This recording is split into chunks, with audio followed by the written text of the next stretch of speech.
Hi hello నమస్కారం సమస్తం ఈ క్షణం ఎంతో మధురంగా ఎంతో హాయిగా ఉంది. అక్కడి నుంచి ఈ ఆనందం నుంచి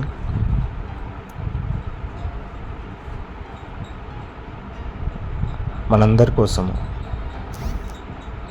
మనందరి జీవనాలు పువ్వుల్లా ఉండాలని, నవ్వులై కదలాలని కోరుకుంటూ కొన్ని విషయాలను అంటే మన ఆనందకరమైనటువంటి జీవనం కోసం కొన్ని విషయాలను అంటే ప్రతి టాక్లో ఒక్కొక్క విషయాలు అట్లా వస్తూ ఉంటాయన్నమాట. అట్లా ప్రవాహంలా ప్రసారం అవుతూ ఉంటుంది. సో ఇప్పుడు ఏమిటంటే మనము అంటే మనిషిలో క్రియ పట్ల చాలా అంటే మనిషిలో ఫస్ట్ ఆఫ్ ఆల్ మనిషికి క్రియ అనే అర్థము తెలియదు అనుకుంటా.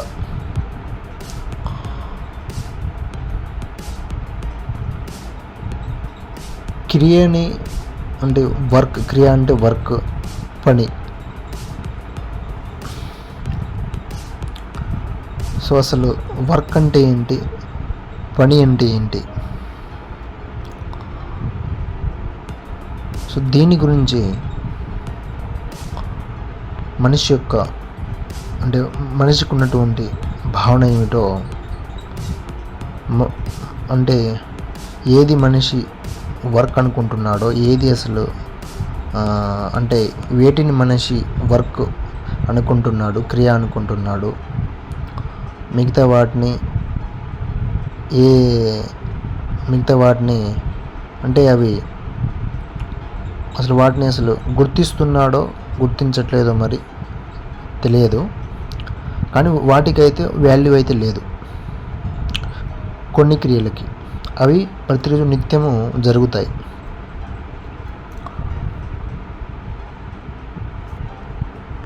సో అవి ఏమిటో, అలాగే మనిషి క్రియలు అని వేటిని అనుకుంటున్నాడో, సో ఏవి గొప్ప క్రియలు అనుకుంటున్నాడో, సో వాటిని గురించి ఇప్పుడు తెలుసుకుందాము. మనిషి పొద్దున లేచిన తర్వాత నుంచి రాత్రి పడుకునే వరకు ఎన్నో రకరకాల క్రియలను చేస్తూ ఉంటాడు. నిద్ర లేవడం క్రియ, బాత్రూమ్కి వెళ్ళడం క్రియ, అన్నం తినడము క్రియ, స్నానం చేయడము క్రియ, తన జీవన అవసరానికి, తన భౌతిక జీవన అవసరానికి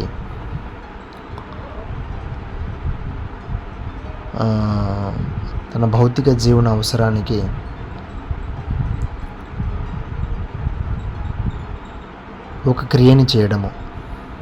అంటే అది వ్యవస్థలది భాగమే ఉన్నది, లేకుంటే తన స్వతహాగా చేస్తున్నటువంటి ఏదైనా క్రియ అవ్వచ్చు. అంటే ఇంకా మళ్ళీ మధ్యాహ్నం లంచ్ చేయడము, మళ్ళీ సాయంత్రము ఇంకా ఫ్రెండ్స్తో, మిత్రులతో, బంధువులతో మాట్లాడడము, మళ్ళీ రాత్రి భోంచేయడము, మళ్ళీ ఏం చెప్తాం, మళ్ళీ నైట్ మళ్ళీ టీవీ చూడడం కానీ, ఫోన్ చూడడం కానీ, మళ్ళీ డిన్నర్ కంప్లీట్ చేయడము, మళ్ళీ పడుకోవడం. సో ఈ విధంగా మనిషి యొక్క జీవనం అనేది ఈ విధంగా మొదలై ఈ విధంగా ఎండ్ అవుతుంది ఎన్నో రకరకాల క్రియలతో. అయితే ఇక్కడ ఎన్నో క్రియలతో అంటే ఈ విధంగా మొదలై ఈ విధంగా ఎండ్ అవుతుందని చెప్పుకున్నాం కదా ఇప్పుడు. అయితే ఇక్కడ మనిషి ఏ క్రియ చోట్ల ఇక్కడ అసలు వాటిని అవి చేస్తున్నాను అని కూడా వాడికి అంటే మనిషికి తెలియదు. అవి చేస్తున్నా అని కూడా తెలియదు అని నా యొక్క భావన.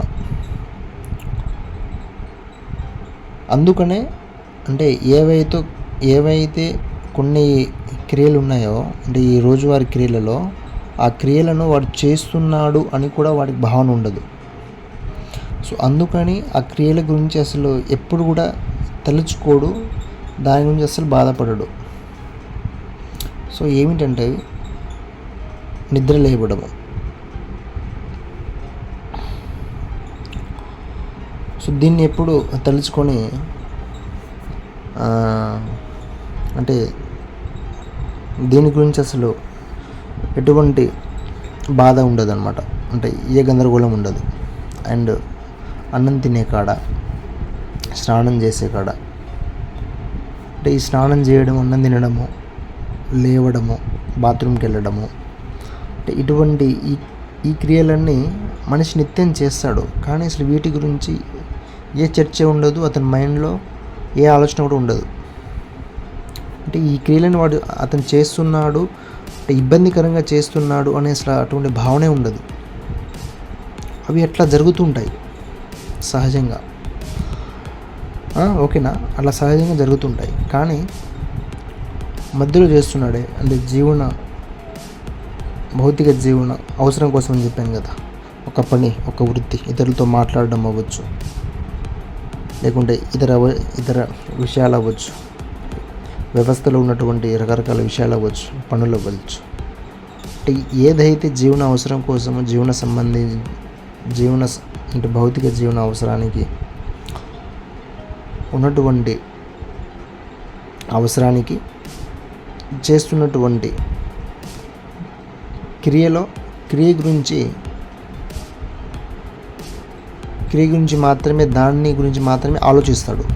ఇది బాగా జరగట్లేదు, ఇది బాగా చేయాలి, లేకుంటే దీని ద్వారా అసలు ఏం రావట్లేదు, లేకుంటే ఇతరులు దీన్ని ఇంకా సరిగా చూడట్లేదు. సో ఇలా రకరకాల థాట్స్, రకరకాల మానసికమైనటువంటి స్థితిలో అంటే ఈ జీవనానికి సంబంధించినటువంటి అంటే ఏదైతే డబ్బు కోసం చేస్తున్నాడో సో అక్కడ మనిషికి గందరగోళం అనేది ఉంది. అక్కడ మనిషికి థాట్స్ అనేవి వస్తున్నాయి, అక్కడ మనిషికి పోలిక అనేది వస్తుంది, అక్కడ మనిషికి బాధ అనేది వస్తుంది, అక్కడ మనిషికి దుఃఖం అనేది వస్తుంది. సో ఏవైతే ముందుగా చెప్పినటువంటి క్రియలని అసలు మనిషి అనేవాడు చేస్తున్నాడు అని కూడా వాడికి తెలియదు. అసలు వాడి గురించి ఎప్పుడు దుఃఖించడు కూడా, అలా చేస్తూ ఉంటాడు ఫ్లోలో. స్నానం చేసుకుని వస్తాడు, అన్నం తినాలంటే అన్నం తినేస్తాడు, నిద్ర వచ్చినప్పుడు పడుకుంటూ లేస్తాడు. ఇంకొన్ని చర్యలు కూడా అట్లా చేస్తూ ఉంటాడు. కానీ ఈ డబ్బుకు సంబంధించినటువంటి చేస్తున్నటువంటి ఒక చర్యని అంటే ఒక పనిని, అది జాబ్ అవ్వచ్చు, లేకుంటే స్వయం సెల్ఫ్ వర్క్ అవ్వచ్చు, ఇంకా ఏదైనా సరే బిజినెస్ అవ్వచ్చు. సో ఇక్కడ అతనికి అసలు స్పష్టత అనేది ఉండదు. అంటే చేస్తున్నాను అంటే స్నానం లేక ఇది కూడా ఒకటి జరుగుతుంది అంతే అని అంత సింపుల్గా దీన్ని కూడా వాడు అంటే దీన్ని కూడా అసలు తీసుకోవట్లేదు. దీన్ని కొంచెం ఎక్కువగా లైట్ వేసి ఒక భూతద్దంలా దీన్ని చూస్తున్నాడు. కాబట్టి దీని చుట్టూ ఉన్నటువంటి అలాగే దీనికోసము పక్కనోళ్ళు పరిగెడుతున్న వాళ్ళ యొక్క జీవనాలు ఏంటి, వాళ్ళు ఎట్లా చేస్తున్నారు, వాళ్ళకి ఎంత వస్తుంది, నా పరిస్థితి ఏంది, నాది ఏంది అని నిరంతరం ఇక్కడ పక్క వాళ్ళతో కంపేర్ చేసుకుంటాడు, ఇంకా వేరే వాళ్ళతో కంపేర్ చేసుకుంటాడు, ఇంకా అందరితో అనమాట. కంపేర్ చేసుకొని అక్కడ తగిలినటువంటి అక్కడ మళ్ళీ అతని మైండ్లో వచ్చినటువంటి మాటలతో మళ్ళీ ఏదో ఒకటి ఆలోచిస్తూ మళ్ళీ గందరగోళం పడుతూ నిరంతరం అన్నమాట. నిరంతరం ఈ యొక్క విషయంలో మాత్రం సతమతం అవుతూ కదులుతూ ఉంటాడు.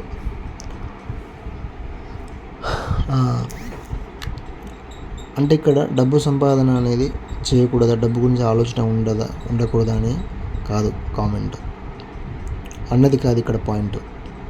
డబ్బు అనేది జీవనానికి అవసరము కాబట్టి దాని పట్ల శ్రద్ధ ఉండి దాన్ని కూడా స్నానం చేసినట్టు అంతే శుద్ధంగా అంటే స్నానం చేసినప్పుడు నీ యొక్క స్థితి ఎలా ఉందో అలాగే నీ జీవనానికి అవసరమైనటువంటి క్రియను దాని నువ్వు జీవనానికి అవసరమైనటువంటి క్రియని కూడా అనుకోకూడదు. అది కూడా నీకు జీవనంలో ఒక భాగము కాబట్టి దాన్ని కూడా అలానే సహజంగానే చేసేయాలి. అది కూడా అలా జరగాలి. దాని పట్ల ఉన్నటువంటి ఇతర సంబంధాలు ఇతర పోలికలు అన్నిటి తీసేయాలి. ఫస్ట్ స్నానం నీకు సంబంధించినది కాబట్టి అలానే అది కూడా నీకు సంబంధించినదే డబ్బు అనేది కూడా. కాబట్టి దాని పట్ల స్నానం ఏ విధంగా చేస్తే బాగుంటుంది, అలాగే డబ్బు ఎంత ఉంటే బాగుంటుంది నీ యొక్క అవసరానికి. సో అటువంటి ఒక క్లారిటీ, ఒక స్పష్టత ఉండాలి.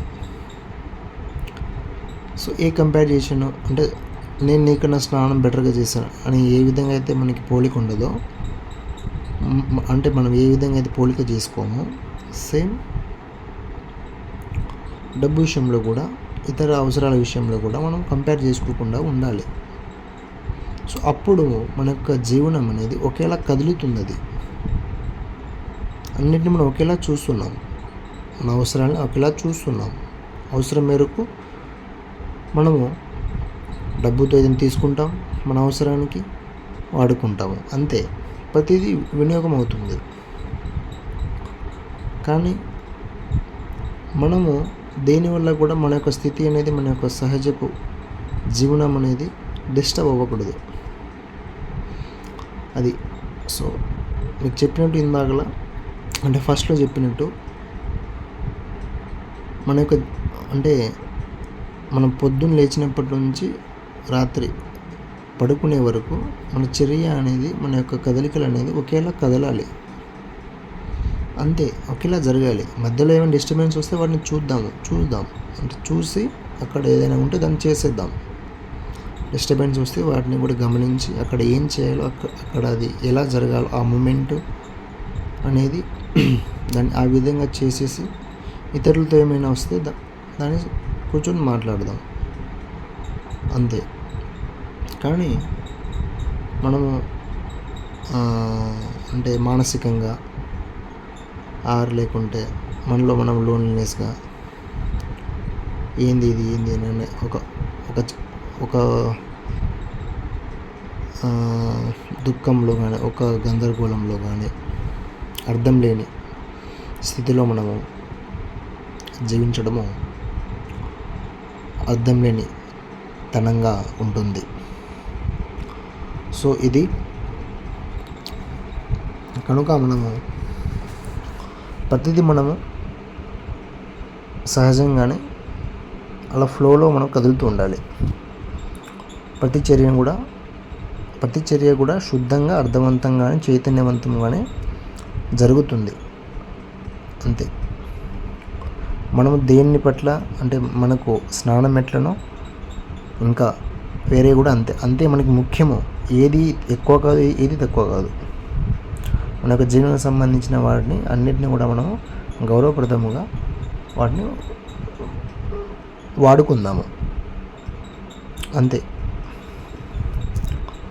ఏదైనా ఇచ్చేది ఉంటే ఇద్దాము, మనకు అవసరమే. మన యొక్క మనకేది సాధ్యమో అది చేసుకుంటూ కదులుదాం. Yeah, okay, thank you.